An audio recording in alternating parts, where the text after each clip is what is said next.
The story of the Exodus from Egypt is extraordinarily picturistic. The setting of the story is probably in the most fascinating place in the ancient world, the land of Egypt, with the pharaohs, with the magicians, with the mummies, with the pyramids. The special effects are incredible. After you go to the 10 plagues, and when you think you've seen everything, then you have the most special effect of all, the splitting of the Red Sea. And in many ways, we could say that this is truly very fortunate, because this is the story that every generation of Jewish parents tell their children. And had the story been somewhat more boring, maybe the story would have gotten lost through the years, and maybe the Jewish people would have died out. However, good fortune has nothing to do with it. It's no accident that the story of the Exodus is such a good story.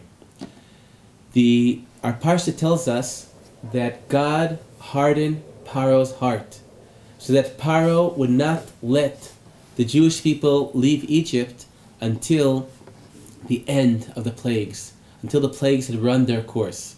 And the reason why God hardened Pharaoh's heart was in order that we would be able to have to be able to tell our children about the miracles in Egypt. In other words, God guided the events in a way that the story of leaving Egypt should be such a dramatic, picturistic story, so that we'd have something worth telling throughout the generations.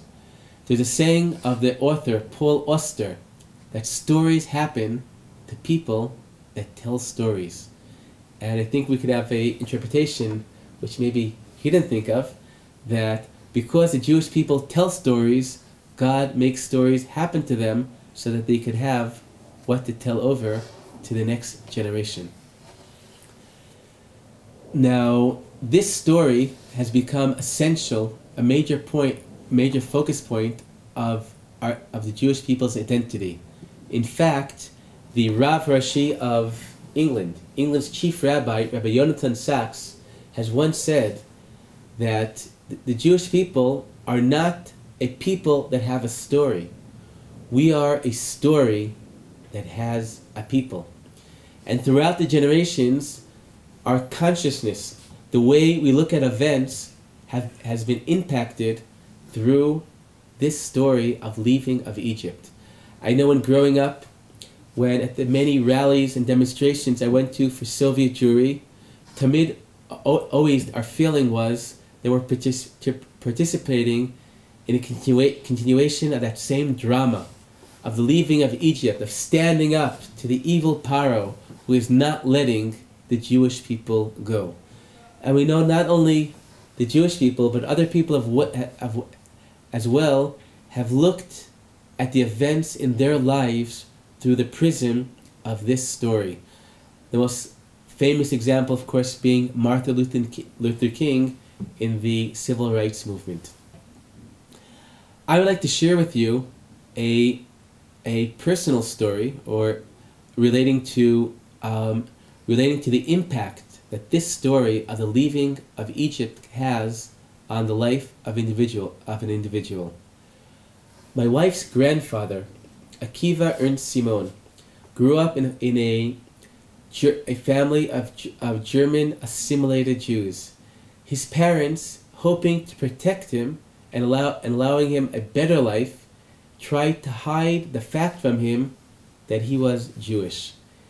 Accidentally, he discovered that fact, but it meant very little to him, and at age 15, World War I broke out, and Ernst lied about his age to enlist in the German army so that he could have the privilege of fighting for the homeland.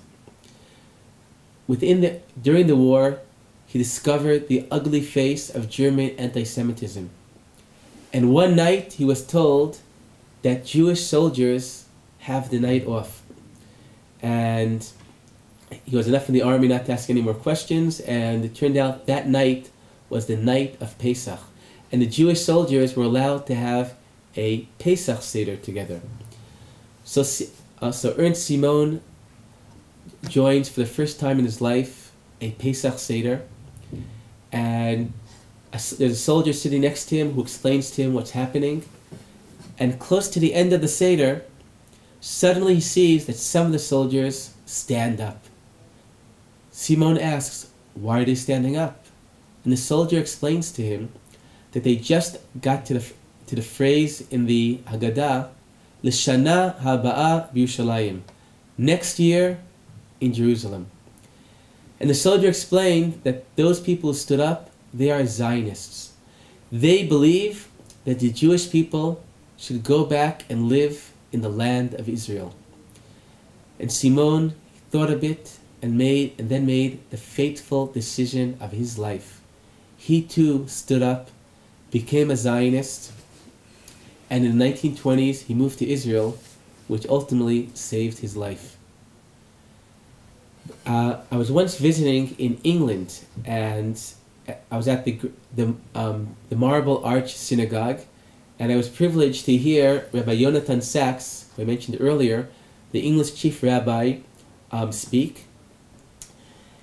And he pointed out that in the ancient world, there were two nations that sought immortality: the Egyptian people and the Jewish people. And both nations succeeded, each in their own way. The Egyptians sought immortality by building magnificent monuments to withstand the winds of time. And indeed, they succeeded. And every child in the world has heard of the pyramids. But the Jewish people sought a different approach to eternity. The Jewish people leave Egypt, and the first thing Moshe does is to tell them, what you have seen today, tell it over to your children. The Jewish people seek eternity by the transferring of our stories, of our values, from generation to generation. And I'd like to conclude with a story about my children, the great-grandchildren of Akiva Simon, who I mentioned earlier, which highlights the difference between the two types of immortality. We were once visiting my parents in Manhattan, and my wife took the children to the Metropolitan Museum of Art. And in the Metropolitan Museum, there's an Egyptian wing. And she went in with the children, and I guess the kids were already a little bit bored. And one of my children, he sees a stone sphinx, and he's sure he's just arrived at the playground and starts climbing up.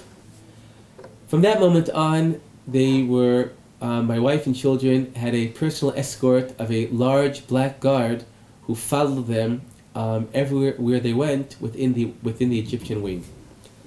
When they left the wing, the guard, my wife was sure that the guard would let out a sigh of relief, but in fact, he approached my wife and asked her, "Is that Hebrew your children are speaking?"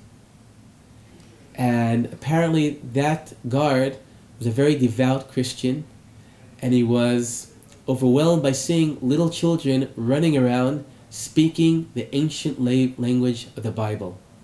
So there in a nutshell, we're able to see two forms of eternity. The eternity of death of the Egyptians behind glass windows in museums, and eternity of life, the Jewish children of our generation. Shabbat Shalom.